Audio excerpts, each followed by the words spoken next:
예수님이 광야에 나가서 40일간 굶으셨어요. 금식하신 다음에 마귀에게 시험을 당하셔요. 근데 마귀에게 시험을 당하고 이기세요. 그 이기시고 나와서 선포하신 첫 말씀입니다. 나는 이렇게 목회하겠다, 이런 겁니다. 이것을 영어로는 Great Ministry Manifesto라고 그래갖고 예수님의 목회 대선언이에요. 난 이렇게 목회하겠다, 이런 겁니다. 이 구약 이사야 61장 1절 2절에 나오는 말씀을 그대로 하신 겁니다, 사실은. 그리고 여호와의 은혜의 해라는 건 레위기에 나오는 그 희년, 주빌리를 말씀하는 거예요. 희년은 안식일에서 나왔습니다. 안식일은 하나님이 창조하신 다음에 하루를 거룩하고 지키고 안식하라 그랬어요. 십계명에서 안식일을 거룩하게 지키라는 것은 하나님 창조 목적과 출애굽의 목적이 동시에 담겨 있는 겁니다. 6일은 일하고 7째 되는 날을 거룩하게 지키고 안식하라.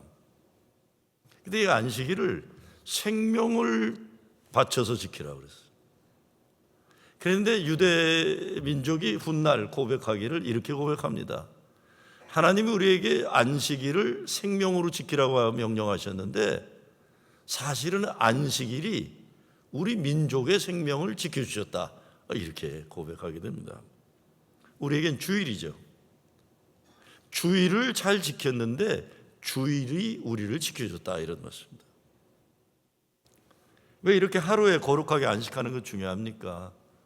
이스라엘 민족에게 있어서 영어로 frame of reference라고 합니다. 자기 민족의 모든 근거를 출애굽으로 얘기해요. 출애굽. 그러니까 에집트에 400년 동안 노예 생활하던 그 민족이 모든 과거에 거기서 시작되는 겁니다. 그렇기 때문에 하루를 쉰다는 안식은 노예들에겐 어마어마하게 귀중한 겁니다. 흑인 영가에 이런 내용이 있는 게 있어요. Oh Lord, let me just get through this Sunday. 하나님, 주일까지만 내가 견디게 하여 주시옵소서. 6일 동안은 노예로서 인간으로 대접받지 못하고 살아가지만 주일이 되면 노예로 부리던 백인들도 예배드리러 가고 노예였던 흑인들도 예배드리러 가요. 그러면 깨끗한 옷을 입고 헌금을 정성스럽게 준비하고 주일이 되면 노예가 아니에요. 하나님의 자녀로, 하나님의 백성으로 거룩한 주체와 정체성을 가지게 되는 거예요. 그래서 안식일을 지키는 건 그냥 쉬는 게 아니라 하나님 백성으로서 자기 존중과 존엄을 회복하는 겁니다. 예수님이 수고하고 무거운 짐진 자들아 내게로 오라, 내가 너희를 쉬게 하리라 하셨어요. 그거는 세상의 노예처럼 살지 말고 하나님의 자녀답게 살라, 이런 겁니다. 안식일은 재창조의 날입니다. 재창조란 말은 영어로 recreation, recreation이겠죠. recreation이 뭡니까? 60년대, 70년대 저 기억나는데 서울 YMCA, 종로에 있는 서울 YMCA에서 이 프로그램을 많이 했어요. 그런데 recreation 강사 훈련을 하면 제 기억에 우리 동네에 있던 우리 교회 선생님들이 가서 배워와요. 그럼 배워와가지고 노래도 가르쳐요. 산 넘어 산이 있다 해서 기억나세요?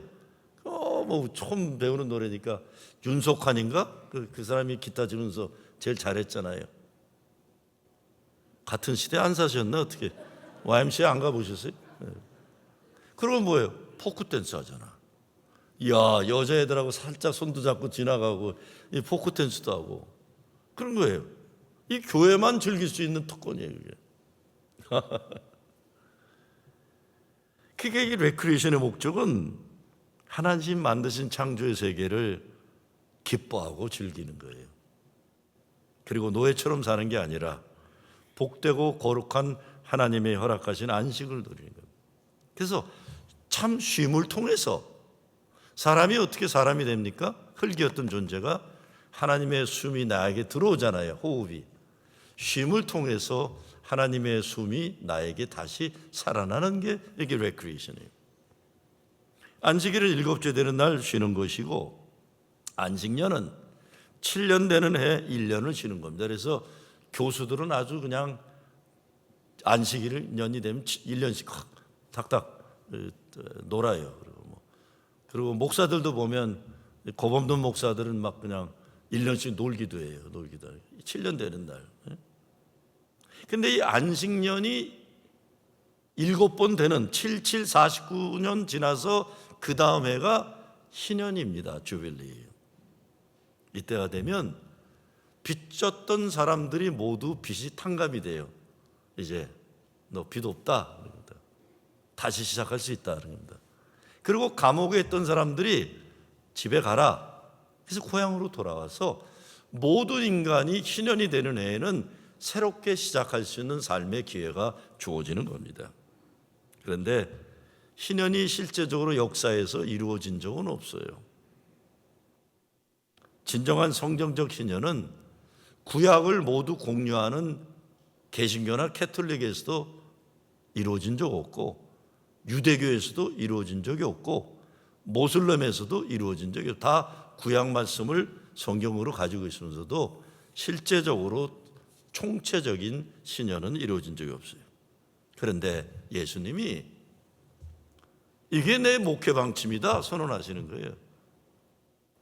나는 이렇게 목회하겠다. 올해가 프로싱 제일교회 하나회정 창립 50주년이죠. 희년이에요. 요한 웨슬레는 교회가 진정한 교회가 되는 길은 이 누가복음 4장 18절 19절 여기에 있다라고 요한 웨슬레도 말했어요. 근데 오늘 말씀의 시작이 어떻게 돼요? 성령이 임하사, 주의 성령이 내게 임하사예요. 이것이 천재입니다. 이것을 빼놓으면 교회가 어려운 사람들 돕는 구제 자선단체나 아니면 사회 변혁, 정의를 위한 어떤 집단으로 그걸 우리가 받아들이게 되게 돼요. 하나님의 정의와 평화는 성경적으로 하나님이 바라신 최고의 인간 사회에 필요한 가치관입니다. 그런데 성경은 주의 성령이 임하는 것을 전제로 합니다. 왜 그럴까요? 사람들이 다 정의가 달라요. 내가 정의롭다 그러면 아니라는 사람들이 다 있어요. 트럼프 대통령이 이게 나의 정의다 그러면 반대하는 사람은 아니다 그러는 거예요. 그런데 사람들이 자기 생각, 자기 정체적 견해를 가지고 하나님의 절대적 뜻인 양 그렇게 착각하지 말라는 겁니다. 그래서 희년의 핵심은 하나님의 은혜의 해, 하나님이 죄인을 용서하시고 새로운 삶을 시작하게 하시는 복음의 선포예요. 주의 성령이 내게 임하사, 이 시작의 말씀과 주의 은혜의 해를 선포하나, 이거를 빼고 중간에 있는 것만 하려고 하면 다시 말씀드리지만 이게 구제봉사센터가 되고 교회가 아니면 사회정의구현 본부 역할이나 이렇게로 교회가 아니게 되는 문제가 일어나는 겁니다. 지난 월요일 미국 45대 트럼프 대통령 취임식이 있었어요. 그를 좋아하는 사람들은 미국 황금의 시대가 도래했다는 그의 선언에 환호를 했어요. 미국 최고 우선주의 선언에 박수를 쳤어요. 그런데 지난 월요일 날 취임식과 화요일 날 있었던 취임 기도회, 이게 아마 여러분들이 이 신앙의 문제를 이해하는 데는 이것만큼 좋은 사건이 없는 것 같아요. 왜 같은 기독교인들이라고 그러는데 이렇게 첨예하게 극과 극으로 갈라지는가? 지금 난리예요. 언론들 보시면 극과 극으로 갈라져요. 요즘 언론을 보시면요, 제일 많이 쓰는 단어가 리탈리에이션이에요. 보복한다는 거예요. 보복 정치의 시대가 도래했다는 거예요. 진짜 노벨상 받으려면 트럼프 대통령은 보복의 정치를 하지 말고 은혜의 정치를 해야만 해요. 한국도 타협과 화합이 불가능한 정치가 너무 오래 지속돼요. 이번 탄핵 정국이 정리되면 앞으로는 보복의 악순환을 멈추고 상생과 화합의 미래를 열어가기를 기도해야 합니다. 우리가 나라가 망해요. 저러다가. 제 말씀 한번 들어보세요. 누가 잘못한 사람 욕한다고 내가 잘하는 사람 됩니까? 네? 내가 누구 욕한다고 나는 선한 사람 돼요? 아니거든요. 불의한 사람 욕한다고 내가 정의로운 사람 되는 거 아니에요. 내가 의로운 일, 선한 일 내가 해내야 돼요. 말하고 생각해서 되는 거 아니에요. 그러니 현실이 어려울수록 더 열심히 바닥에서부터 사회적 약자와 가난한 사람들, 억울함 당한 사람들 위해 일을 해야 합니다. 사람들이 살아가는 삶의 현실 바닥에서 예수님이 말씀하는 천국과 하나님 나라를 우리 사는 그 자리에서도 만들어 가야죠. 뭐 그냥 글이나 하고 말로만 진보적인 거 해봤자 그런 사람들이 세상 바꾼다고 저는 생각하지 않아요. 우린 예수 믿는 사람들이에요. 우리는 보이지 않지만 하나님이 살아계심을 믿어요. 우리는 십자가 죽임 당하신 주님이 죽음을 이기고 부활하신 것을 믿는 부활의 증인들이에요. 그러니 아무리 힘들고 어려운 현실이 주어진다고 해도 죽음의 권세를 이기신 예수님이 나의 주님이시니 소망이 어려운 중에 소망하고 믿기 어려운 중에 믿는 것입니다. 믿고 또 믿고 소망하고 또 소망하는 것이에요. 예수 목회 대선언에 앞서 성령의 역사가 임했다는 것이 우리 예수 믿는 사람들을 일반 사회 정의나 변혁을 말하는 사람들과 구별하는 겁니다. 대부분의 세계 전쟁은 종교적 이유나 사람들이 자기들의 이상적인 세상을 만들겠다는 이 생각에서 일어나는 겁니다. 자기들의 종교, 이념과 사상, 자기 나라의 힘의 과시, 이것 때문에 세계대전이 일어나는 거예요. 이것은 좌나 우나 다 마찬가지라고 봐요. 다른 것 아닙니다. 인간이 역사의 주인이 되려고 하나님의 영역을 침범하는 바벨탑을 쌓지 말아야 돼요. 그래서는 안 됩니다. 하나님 살아 역사하세요. 그리고 사람은 어느 인간이나 죄를 사모하는 성향이 있어요. 어느 인간도 자기 스스로 구원에 이르지 못합니다. 그러나 동시에 하나님 사랑과 은혜 역시 모두에게 열려 있습니다. 내 편에게만 열려 있고 내 반대편에게는 닫혀 있는 게 아닙니다. 그러니 사람은 누구나 겸손해야 하고 하나님 은혜에 감사해야만 합니다. 교회도 여러분 교회 보세요. 자기가 좋은 일 많이 한다는 사람 때문에 시끄러워요. 자기가 성령 받았다는 사람 때문에 시끄러워요. 자기가 남보다 정의롭다는 사람 때문에 시끄러워요. 자기가 남보다 깨끗하고 자기는 올바른 사람 때문에 시끄러운 거예요. 내가 죄인입니다 하는 사람 때문에 교회는 시끄러운 적 없어요. 주님 내 죄를 용서하여 주십시오 하는 사람 때문에 교회가 깨지는 일은 없어요. 교회도 좋은 일 많이 한다, 믿음 좋다 이렇게 들떠 있을 때 교만의 열매가 싹트고 성령의 역사를 가로막는 겁니다. 교인들도 제가 말씀드리잖아요. 뭐 그렇게 대단하게 자기가 깨끗하고 의롭다고 선하다고 그러는 사람들 때문에 교회가 어려워지는 거예요. 하나님의 역사를 가로막아요. 자기 의로움에 빠지는 교만 때문에. 그래서 예수님은 신년의 대선연을 앞두고 내게 성령이 임하사라고 말씀하는 겁니다. 성령이 임하시도록 나의 교만, 고집, 악한 생각, 이기적인 삶의 것들 다 버려야 되는 거예요. 프로징 제일교회도 성령의 인도에 순종하는 교회 되어야 됩니다. 교회마다 깨져야 하는 견고한 교만의 진이 있어요. 교회마다 나쁜 문화와 습관들이 있어요. 프로징 제일교회도 그렇습니다. 이 교회도 그래요. 지난 50년 역사 프로징 제일교회는 진짜 교회다운 교회로 하나님이 기뻐하시는 일만 했습니까? 한번 생각해 보자고요. 이 교회를 섬긴 목사들은 저를 포함해서 다 선한 목자, 성자 비슷했고 인간이 가지는 문제 없는 다 교회를 부흥하는 일에만 그런 목사들이었습니까? 제가 오는 주에 창립하신 김병수 목사님 만나 뵙기로 했어요. 그 이후에 목사님들이 어떤가 제 선배들 다 알아요. 제가 오기 전에 교회 시끄러웠을 때 있던 목사님도 아버님이 저희 교회 목사님이기 때문에 제가 잘 알아요. 저를 포함해서 진짜 문제 없는 그런 목사들이었습니까? 그러면 교인들은 또 어땠어요? 교인들이 열심히 헌신하고 교회 어려움 있고 문제 있으면 교회를 위해 기도하고 발벗고 나와 도왔어요? 아니면 목사 내쫓고 싸우는 일은 그렇게 열심히 했는데 그 에너지와 열정으로 교회를 위해 무슨 일을 하셨습니까?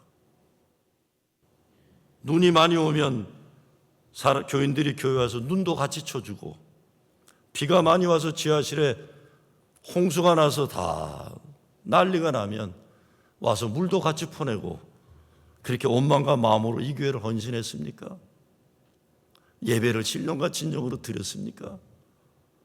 우리가 하나님 앞에서 잘했다고 자랑할 것이 많을까요? 아니면 하나님 앞에 부끄러운 것이 더 많을까요? 누가 감히 하나님 앞에 잘했다고 할 수 있습니까? 오직 우리가 고백해야 할 것은 하나님 은혜였다는 이 고백뿐이 없습니다. 성령이 임한다는 것은 내 삶의 모든 것에 하나님의 것으로 채워지고 나의 것을 버리는 겁니다. 그래서 바울은 내가 그리스도와 함께 십자가에 못 박혔나니 그런즉 이제는 내가 사는 것이 아니요 오직 내 안에 그리스도께서 사시는 것이라. 이제 내가 육체 가운데 사는 것은 나를 사랑하사 나를 위하여 자기 자신을 버리신 하나님의 아들을 믿는 믿음 안에서 사는 것이라. 갈라디아에서 말씀합니다. 올해 희년을 맞이하면서 프로싱 제1교회가 오직 성령으로 채워지는 것을 우선으로 삼아야 합니다. 그래야 하나님이 희년의 역사를 이루십니다. 그렇게 성령이 임하니까 가난한 사람들에게 설교하는 복음을 전하게 됐다 했어요. 그런데 마태복음에 보면 심령이 가난한 자예요. 요한복음에도 보면 심령이 가난한 자예요. 누가복음만 가난한 자입니다. 그러니까 진짜 가난한 사람과 심령이 가난한 사람 다 포함된다고 볼 수 있어요. 오늘 이 자리에 계신 여러분 모두 심령이 가난하니까 예배 자리로 온 겁니다.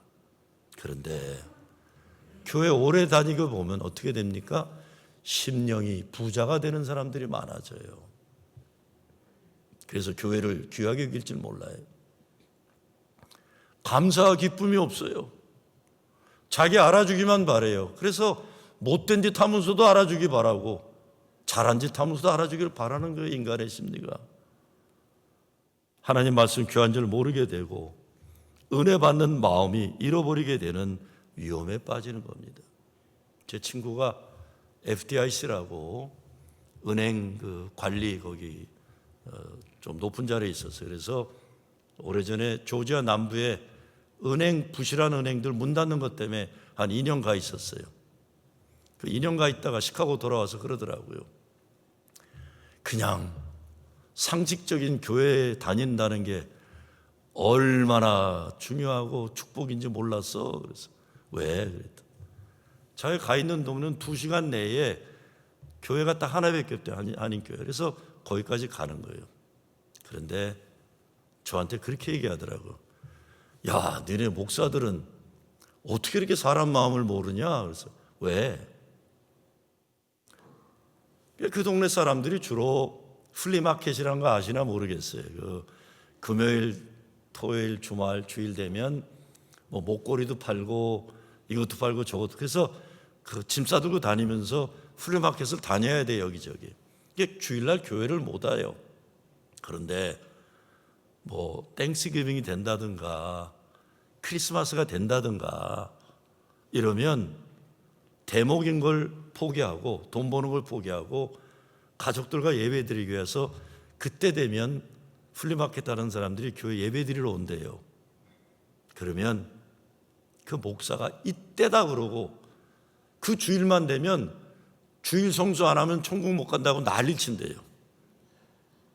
돈 벌라고 주일날 장사한다고.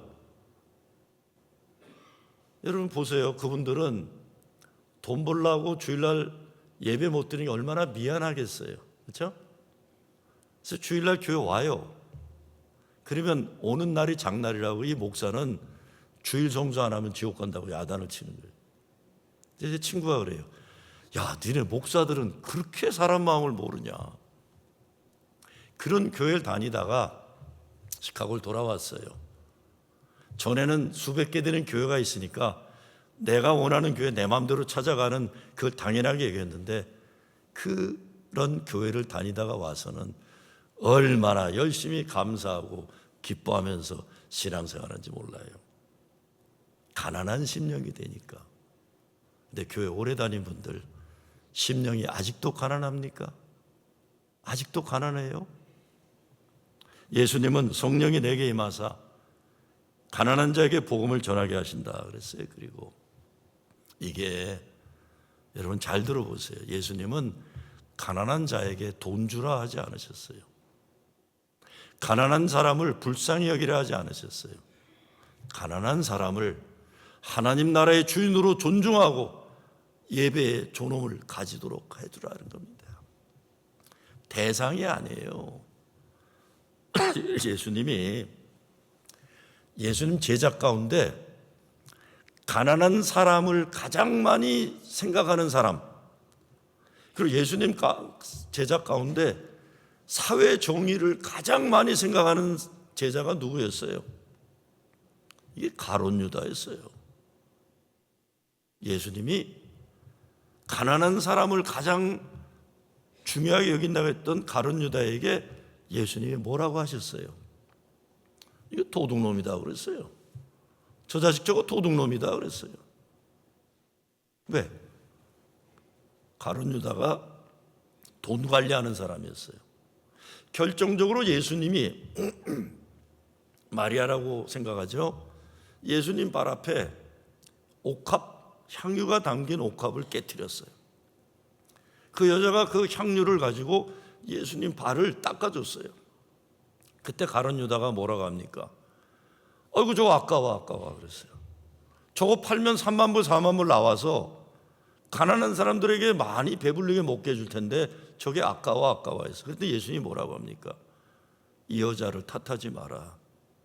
이 여자의 이 행실은 훗날 복음이 증거되는 것에 잘 칭찬받아야 하니라. 그때 가룟 유다가 뚜껑이 열려서 예수님을 은 30냥에 팔아넘기게 되는 거예요. 가룟 유다가 왜 예수님을 그렇게 따라다녔습니까? 오병이어 기적을 일으키니까 유대 군중들이 야, 엄청난 사람이 나타났다. 왕으로 모시려고 따라다녀요. 그때 가룟 유다가 저 사람을 앞세우면 우리 유대 민족이 로마 제국의 식민지에서 해방될 수 있으라고 따라다닌 거예요. 자기 뜻대로 예수를 마음대로 한 거예요. 그러다가 결정적으로 예수님이 난 십자가에서 죽어야 된다 자꾸 얘기하다가 이 뚜껑이 열리게 된 사건이 향수병을 깨트린 그 사건 때문에 결국은 가룟 유다가 예수님을 배반합니다. 여러분 잘 생각해 보세요. 제가 신년을 얘기하면서 왜 이야기를 하느냐? 예수님을 잡아 죽이기를 제일 원했던 게 자기들이 믿음 제일 좋다는 바리새인들이었어요. 그리고 불행하게도 예수님을 배신한 거는 자기가 가장 정의롭고 민족을 위한다던 가룟 유다였어요. 여기에 문제가 있는 겁니다. 자기 생각이 너무 앞서요. 그래서 예수님은 내게 성령이 임하사라고 말씀하는 겁니다. 프로징 제1교회도 은혜의 해를 선포하는 교회가 되어야 합니다. 존엄이 파괴당하고 무시당하고 억압당하고 억울함당하는 그 사람들을 자유케 하고 해방하는 일을 교회가 해야 됩니다. 그런데 앞으로 진정한 신현교회가 되려면 방해와 핍박이 심할 거예요. 예수님 이 말씀 끝나고 이제 다음 주 설교에 나오겠지만, 본문이 나오지만, 들은 사람들이 기분이 안 좋았어요.